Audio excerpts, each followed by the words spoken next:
everyone, Jaymes Mansfield here bringing you yet another video. And in today's video, we're bringing you another episode of Iconic Blondes.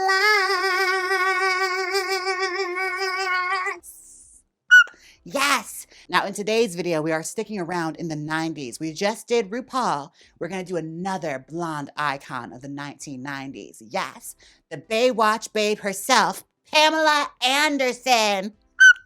Yes, I'm so excited to talk about Pamela Anderson. You don't even know. But before we get started, I think it's appropriate that we talk about today's sponsor, as we are talking about a queen of Malibu. Yes, today's sponsor is JJMALIBU. Show your pineapple in this fun, funky, and fresh collection from JJMALIBU. Now, JJMALIBU has a fantastic selection of clothes that make a statement. Yes, from underwear that are sheer, solid, or backless. You'll be prepared for any occasion with JJMALIBU. And they don't just sell underwear, they also have clothes for other functioning parts of your day. That's right, from exercise shorts to joggers. And these joggers have a surprise in the back. Yes, you can find all these fabulous clothes at JJMALIBU.com. That's right, shop at JJMALIBU.com. Thank you, boys. And be sure and follow JJMALIBU on their Instagram for more sexy, fun updates. Thank you, Genetics, for modeling. And back to our regularly scheduled programming. Now, I'm going to get my wig head here, and we're going to get all set to start. Pamela Anderson. Be right back. Welcome back. I am here with our wig. Yes, this is the Vixen 613 Rooted Blonde, available at Jaymes Mansfield Beauty.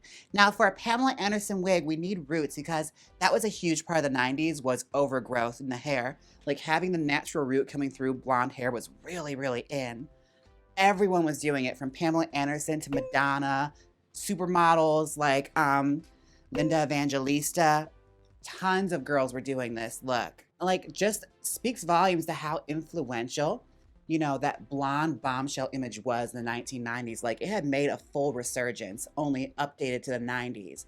And Pamela Anderson was like the pinnacle of that. And those of you who don't know much about Pamela Anderson, I'm prepared to school you because I know way too much about Pamela Anderson because I was low-key obsessed with her in high school, as lots of gay boys were. Growing up, we loved us some Pamela Anderson.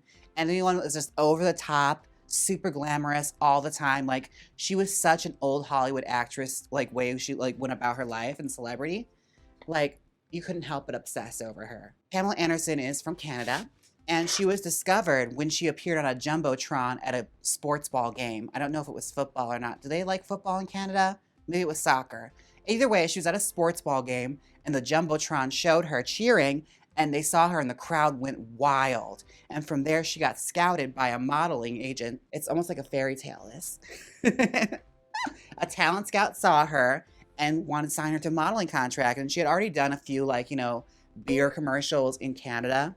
But from there, she went on to basically get an open audition for Playboy, and her career took off from there. All right, we're also doing a roller set because Pamela Anderson is known for big blonde hair, loose waves, and big eagle claw bangs, if we're going for like Baywatch Pam. Pamela Anderson and Playboy have a long history together. Like, she was Miss Playboy for years.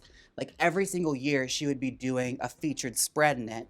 Very much like Jaymes Mansfield, she did something similar in the 60s where she had an annual, like, you know, spread in Playboy. Pamela Anderson was very, very similar to that. I believe she's appeared in the magazine more than any other woman in the world. And she's proud of that. Like, she fully built her career on having agency in her own, you know, image and sexuality, which, being a child of the 90s, is an interesting take to have now, because a lot of the time when I was growing up, it was very in to like shame women for being like that open about their sexuality, owning their image, you know? Like, it was like the height of just trashing women for any old reason. And Pamela was no exception. Like, people always would like trash her for like being what they called fake, or like putting off this image of women that's really negative. And what I like about her is, like, she took her celebrity and used it to further other causes. Like, she was a very big advocate for HIV and AIDS. She was an early worker with MAC as a celebrity spokesmodel for MAC Cosmetics. And she's huge with PETA and protecting animals. Like, she's done so much charity work to basically preserve and protect animals from harm. Like, that's been a huge cause for her. I think I best remember her growing up, where you could see her all the time, was by watching reruns of Baywatch.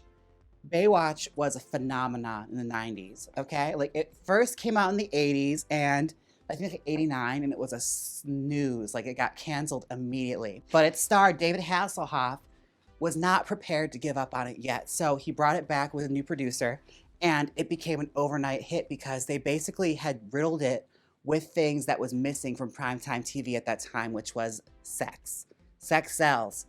And they filled up with beautiful models and beautiful people and just the most over-the-top storylines you could think of. And when Pamela came in, she played CJ Parker, who was, you know, a very spiritual, earthy kind of hippie chick, but played by Pamela Anderson.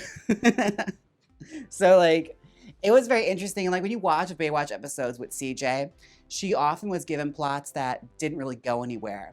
It was always, you know, I need to shop for a new dress kind of plots. Like, she never was given anything really heavy lifting to do. And like, from reading Pamela's books and doing research on her, it kind of got under her skin a little bit because it was a little insulting that they thought the most she could handle was very vain, vapid topics. Like, in this week's episode, CJ is gonna experiment with being a model. Like, yeah, very much that. Like, she never got anything heavy, which, you know, for Baywatch was very rare that they ever handled heavy situations very well. But it seemed like the perfect, you know, stomping ground for Pamela to cut her teeth with something like that. But again, she just was never really given good material to do because, like a lot of blonde bombshells, she got kind of pigeonholed in an image very early on in her career. Not by her own doing. It's just the way Hollywood is. All right, now I'm gonna curl the rest of this off camera and I'll be right back. Welcome back. New day, new wig, new me, yes.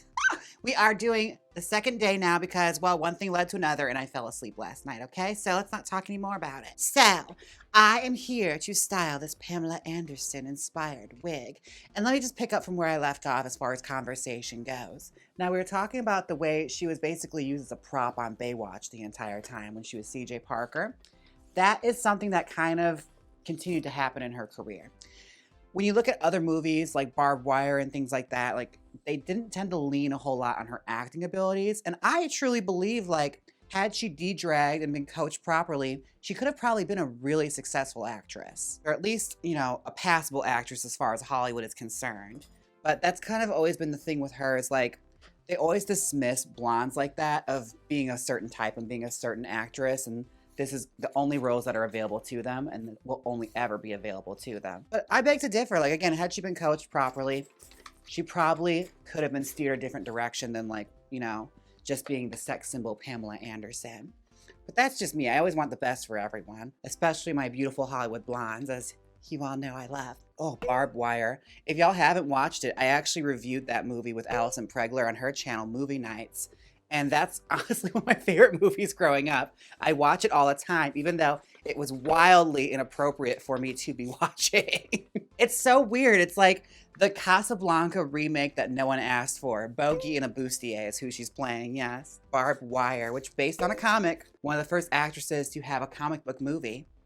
Take that, Black Widow. Now, these kind of 90s hairstyles are sort of like playoffs of the 1980s. Like, the 1980s, women had hair similar to this, only it was way bigger and usually cropped a little shorter, like heavy metal hair.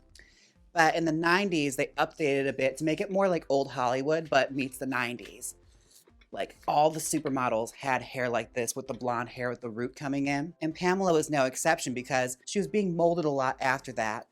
You know, a supermodel actress type, beyond this world kind of, you know, superwoman. And that's one of the things I love about the 90s style. If you look at like Fran Drescher and The Nanny and like all these people that were on television at the time, they were overly glamorous, really, really beautiful, usually doing comedy roles like Julie Brown, Judy Tenuta, very pretty look. But I've been following Pamela's career for a long time, from like all her stints in Playboy to even when she was on, like, you know, Home Improvement. She was originally the Tool Time girl. That's how long I've been following the career. I remember if you sat around late enough when they started showing reruns, sometimes in syndication, they would show the episodes with Pamela in it. And it like always took me back, like, she was in this? Yeah, honestly, I'm just adding a little permatease of volume to this because Pamela Anderson had huge hair. Like, that was a really big part of her persona, was like, you know, a very, very manicured supermodel look, like the smoky eye with the lined lips and pink, you know, the boobies. and something really revealing and pretty, like usually like a sequin mini dress or something, and huge hair. All right, I'm gonna tease the rest of this off camera and we'll get into VIP, my very favorite Pamela Anderson era. Be right back. All right, we're back. It is all teased out. I even teased the bangs that I curled. Now I have to start smoothing it out somewhat and finding some organization in this chaos because when you're doing Baywatch beach hair, neatness isn't necessarily the goal, but despite the fact that they were running on the beach in slow motion and getting wet in water, they always looked so supermodel pristine. Like the girls were out of this world beautiful. But Baywatch, believe it or not, isn't even my favorite Pamela era. Like I saw the most of her from that, but I remember on Spike TV, they used to show reruns of VIP, the Valerie Irons Protection Agency. Yes, that was peak Pamela Anderson lore, okay? The fanfare around VIP was real for us little gay kids watching it because they were totally leaning in to how queer it was. And they loved it. Like it was so campy. And like I remember when it was released, all the like reviews were like, who is this show for? Because they couldn't imagine like Pamela Anderson was just having fun with her persona at this point. Like she was leaning in. She understood that like, you know, she probably was never going to be taken seriously as an actress. So she might as well have fun with what she has. So they built this whole show around her. And honestly, it was so fabulous. Like Pamela Anderson played a bodyguard and she had this little like she had this little agency where her, a really tough short-haired girl, and another gal who like knew kung fu and stuff, they would all go around and have little like secret missions where they were protection. They were bodyguards. And it was like the selling point was Pamela Anderson was this beautiful woman, but she was a fierce bodyguard. Well, not really. I don't think she ever really even threw a karate chop once in that whole series. Like it was always other people doing the heavy lifting and she was just kind of there as the face of it. But it was so much fun. And like they'd have really campy episodes or like Pamela would have a secret twin or a double coming out there to start trouble. Like it was so much fun. If that's on DVD or streaming, I have to find it because I'm pretty sure it probably hasn't aged the best, but I'll probably have the nostalgia bug just to watch it. But I loved it. And like as a little queer kid watching that, you're just like watching Pamela Anderson run around in like big furry hats and mini skirts and the biggest heels. Like we're talking like platform 90s, you know, high heels, walking around talking about we're gonna protect you. Oh, I love it. That was peak Pamela Anderson fanfare. And sadly, like VIP only, I think, got like one season. And after that, she never really was in any kind of TV shows like that anymore. Like she made appearances as like cameos in movies. Like she's in a lot of the scary movies. I know that. But other than that, like she sort of became a persona, like a Hollywood persona. She was, you know, Pamela Anderson, but she wasn't known for really doing movies or TV shows after that. But again, all of her money and everything that she made, she put into her family as well as PETA. Like she's very, very big with the protection of animals. And that's probably the biggest legacy she's left behind is how much she's done for animals. Like when it's all said and done, she'll be remembered as someone that was just a nice person that really wanted to change the world and make it better for animals. Now, I have been watching the Hulu series Pam and Tommy because why wouldn't I? It's like tailor-made for someone like me. And I have to say, Lily Jaymes, when I first saw like previews of it, people were really crapping on it. They turned it out for her. Like she looks like a dead ringer for Pamela. Like even the voice and everything. Like if you watch interviews and stuff, like she sort of had like a little girly voice like that. And like she's nailing it. Like it's really great. Like again, the series has a lot of filler. It could have been a movie, but I'm enjoying it. And like my initial gripe with it was there wasn't enough Pamela. But it's the later episodes they fixed that. I feel like they figured that out and it's now sort of finding its footing. And it's really interesting to like see the 2022 approach to how this story could be told because I lived through it in the 90s. I remember when people were like, you know, shaming Pamela Anderson and saying she's this big nasty girl, like who would have a celebrity tape, you know, like that kind of stuff. Like I remember I lived through it and like I had friends' dads that had that tape. Like she was a big deal and she was a huge celebrity. So like it was scandalous and you never really heard the side of the story that they're telling now, which is like just how humiliating it was and invasion of privacy to like have everyone talking about your body in a way that you have no control over. Like it's one thing to say, yeah, she posed for Playboy and stuff like that, but she had agency in all of that, you know, like that was her choice to do it. And she got to oversee how it was done and how she was portrayed. This is honestly someone taking your private life and exploiting it. And it's like interesting to see this new lens, this new framing, because for years in Hollywood, they always framed it as a way to shame women for having any kind of like say so. Because in the media, especially when I was growing up, they always used like a sex tape leaking as a way to like shame big women celebrities. Like it was really big, especially when I was growing up, to like take down women in the media and take them down a peg if they got too popular or too big. It's like, how dare you do this dirty thing? Like, it's so gross. And it would come from like the most unlikely of sources to have that kind of weird moralistic take. Like, I remember gay celebrity bloggers used to do the same thing where like they had this weird pilgrimage stance about like, how dare, you know, Kim K do this or Paris Hilton do that. And it's like, how dare you leak it and talk about it? Like, that's rude. Like, they're human beings. They're gonna have private lives. And the thing with the Pamela scandal is like, they put her through the ringer when that came out. Like, she was mortified because she was trying to angle herself to be something different in Hollywood. And she was getting to a point where people were considering to take her more seriously, and it all completely stopped. She was Pamela the sex symbol forever. And not to mention like the deposition she had to go through, where she talked about it in her books, where it's just like gross old men like putting up pictures of her from her like centerfolds and stuff, and basically just dressing her down for like, well, you did this, why is it so humiliating that you would do this? It's like, it was stolen property. It was never meant to be seen. And like the guys that stole it never thought that the person that was going to suffer the most from this was going to be her. Because Tommy Lee honestly did not get anything from it. He got barely any flack, if any at all. All the blame went onto her. All right, I'm going to show you how it's looking so far. It's a bit curly at the bottom, so when I'm off camera, I'll probably steam through it a bit just to take some of the curl out. It just needs a little bit of a wave. But that is essentially the look. Yes. I'm going to do a little more like trimming to the fringe and the framing, because she had like eagle claw, and sometimes she would have like dangling fringe in the front as well. But it just needs to get cleaned up. When I come back from my break, it'll be the final product, and it'll look just like how she would look on Baywatch. Be right back, you guys smooth. Welcome back. This is the final result. Oh my God, girl. I feel like Pamela Anderson in this hair.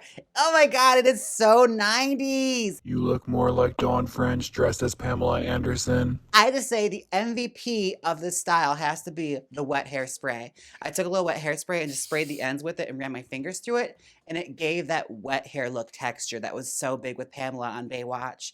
Because like she had like she just come out of the ocean, but she couldn't look like, you know, flat hair to the head, because that's not an attractive look. So it's like the supermodel idea of what coming out of the ocean looks like. I love it. Like, it is so 90s. Like, the eagle claw bangs are very forgiving, especially on my male face. So I love it. This is such a fun, sexy look. I just want to do this.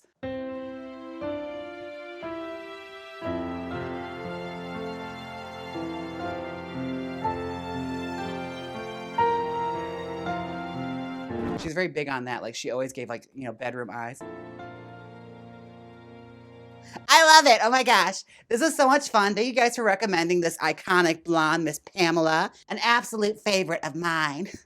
Now I have to take a moment, a Venmo moment, where I thank everyone who's tipped me on Venmo. I would like to thank Lisa, Sergio, and Taylor. And I also have some PayPal monies.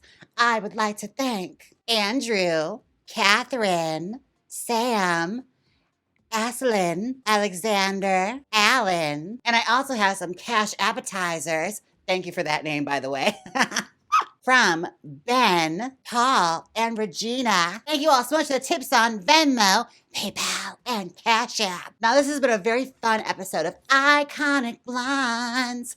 I feel like I might dabble in the 90s a little longer, because the 90s is so much fun. Now, thank you all so much for watching. Don't forget to like, comment, and subscribe. And until next time, bye. Now hit the outro.